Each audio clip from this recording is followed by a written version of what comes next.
Welcome to our next step in this time of counting the Omer, counting the passage of 49 steps from Passover to Shavuot, from liberation to revelation, from one season to the next. So we'll start, as always, with some breaths, just to bring ourselves to this present moment, to this time, as we prepare to do the mitzvah of counting the Omer.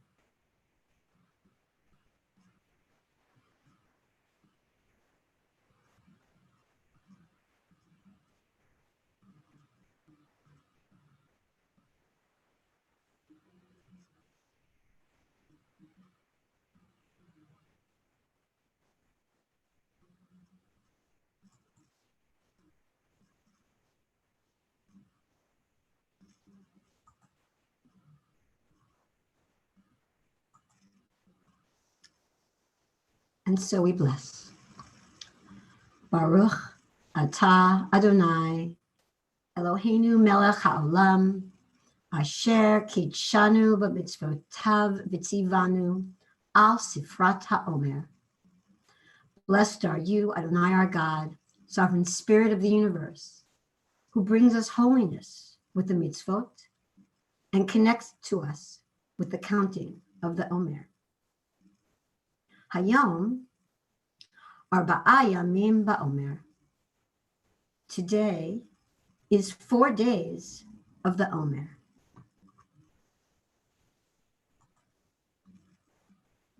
Netzach shebechesed, a day of perseverance in a week of chesed, of love and kindness.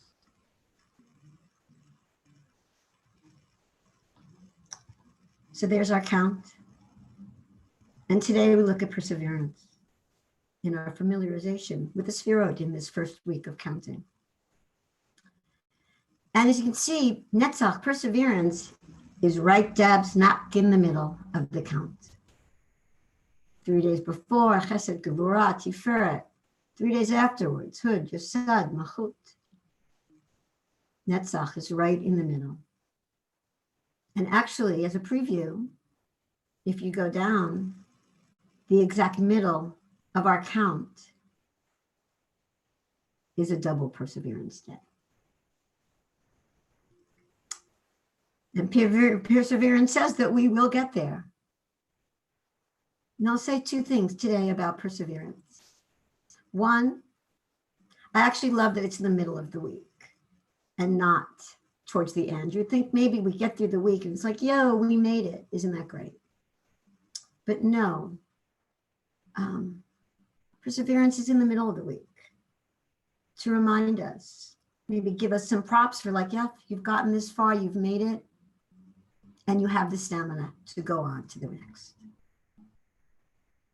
So I love that and that's the center. And what I'll also say is in some ways, perseverance is the center of who we are as a Jewish people. We have certainly persevered. I've talked about how this year I've been very much aware of the reinvention that the rabbis did of Judaism when the Second Temple fell. And we lost our center. How could we persevere when our whole religion, all our rituals are really surrounded and based and centered in going to the temple, being in the land and going to the temple and bringing them to the priests? There we are. And now none of that exists. We're not in the land. We don't have a temple. We have no priests. Everyone's scattered. How do we persevere? And yet we persisted.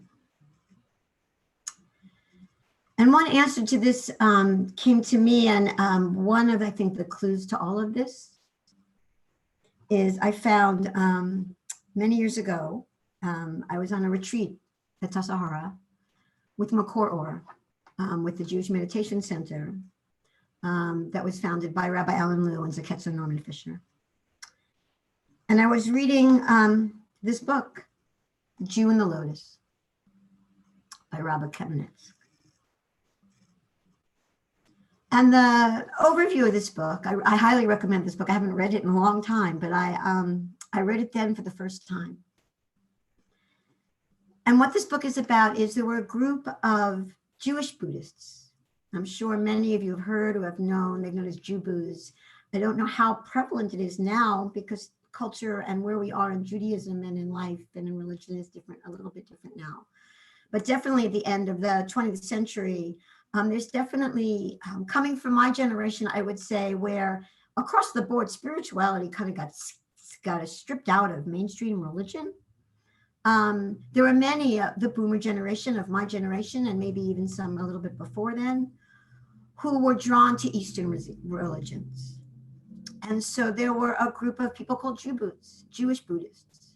Many teachers came out of that, Jack Kornfield, Sylvia Bornstein, Zeketzer Norman Fisher, and Rabbi Alan Liu in different ways I will also put in that category. So what The Jew and the Lotus is about is there was someone who was Jewish and Buddhist, a Jew who had connections with the Dalai Lama. And the Dalai Lama asked this person to get together a group of people, a group of Jews from varying parts of Judaism. Because the Dalai Lama wanted to know, how did Jews remain in exile and still remain a vibrant religion and culture and people with 2,000 years in exile? How could that happen?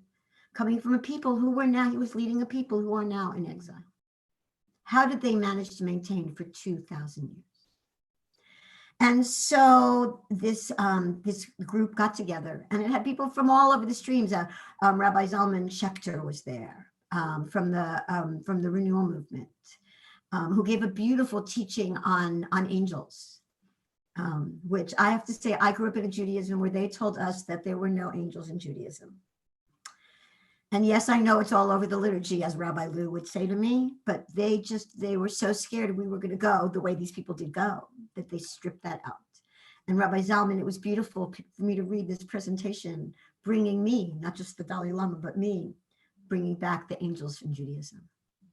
And Irving Greenberg was there, Rabbi Irving Greenberg of Modern Orthodoxy, who, again, amazing teacher with his wife, Lou Greenberg, and they bring such vibrancy to the tradition.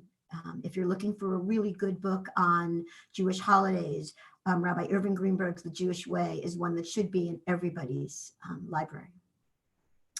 So they each would give a presentation to the Dalai Lama of different facets and different ways of Judaism. And what did the Dalai Lama come away with? Well, one of the main things he came away with of how Judaism survived and persevered through exile and through all these years of not having a home and being thrown out wherever they went. How did this happen? And his conclusion was that it was the home rituals. It was that ability of the rabbis to switch things and make them centered on the home and in the people, and that it comes from us now, that allowed Judaism to survive for so many years. And I would say, I did not grow up with the Omer. So anyone says, gee, this is new to you, believe me, I had no idea this existed in the Judaism that I grew up in.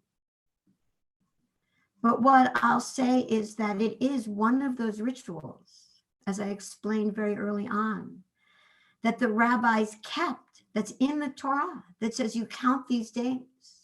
And so they brought it, instead of bringing the sheath to the priest and the priest waved it, and we don't have that element anymore. And we're not agricultural anymore. So we don't have that element of tie, that direct tie to the ground. But they took a ritual that's based in a temple-based agricultural society and made it a home-based personal ritual.